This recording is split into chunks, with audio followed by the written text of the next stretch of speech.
This ABC 15 Flash Briefing is sponsored by Sanderson Ford. Straight up. Hey there, I'm Zach Crenshaw with your top stories from ABC15 Arizona. We remain on wildfire watch this week after 5 days, though residents evacuated due to that tunnel fire up north are finally allowed to return home. As of Sunday morning, the fire has burned more than 21,000 acres and is still just 3% contained. More than 24 homes have also been destroyed. Now, there is help for those impacted by the tunnel fire, including your pets. Food's available for both dogs and cats, as well as cat litter at the Coconino Humane Association. The address there on your screen. Pickup is Monday and Tuesday from 10:30 till 5 at night. An update tonight from the ABC15 investigators. The Phoenix Police Department says Chief Jerry Williams and her second in command still have a, quote, terrific relationship.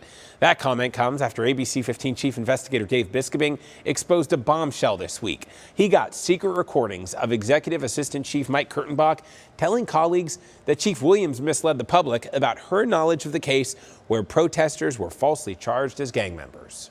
The boss herself knew about this for months. We didn't hide it. Following Dave's reports, sources told us Chief Williams and Kurtenbach were barely communicating. When we reached out for comment, though, a spokesperson sent us the following, quote, "The information you have received is completely inaccurate. While Chief Williams and Chief Kurtenbach are aware of some of your recent reports, they have not watched them. Chief Williams bought lunch for Chief Kurtenbach yesterday. They have a terrific working relationship and have for many years. To imply otherwise is a complete mischaracterization."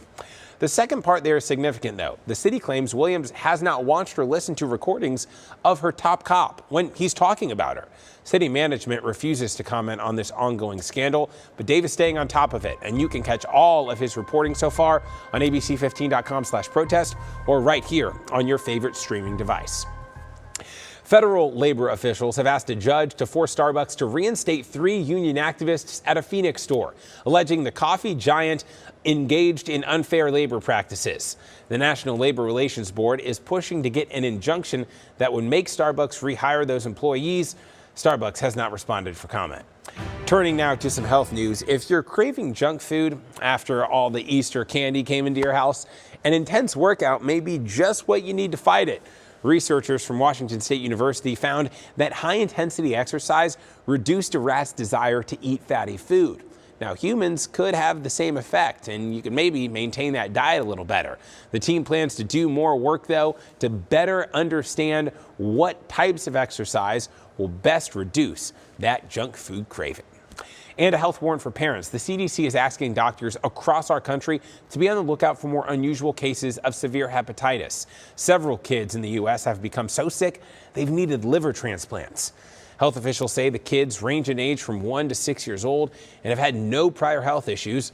Investigators also say this does not have anything to do with COVID or the COVID vaccines, and similar cases were also reported in the UK. Well, we are just days away from a summer tradition here in the Valley. Salt River tubing is starting up again on April 30th, so next Saturday. The rentals will be open daily from 9 in the morning till 6:30 at night. You can find ticket prices and more fun things to do on abc15.com.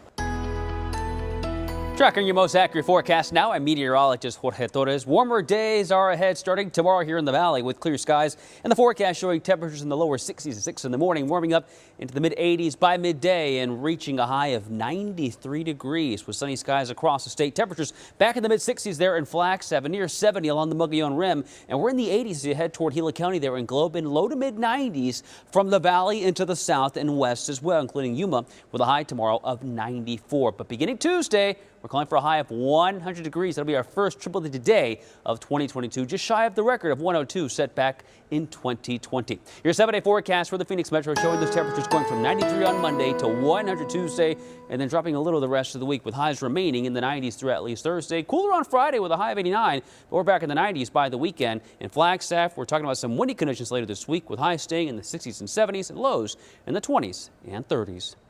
This ABC 15 Flash Briefing is sponsored by Sanderson Ford. Straight up.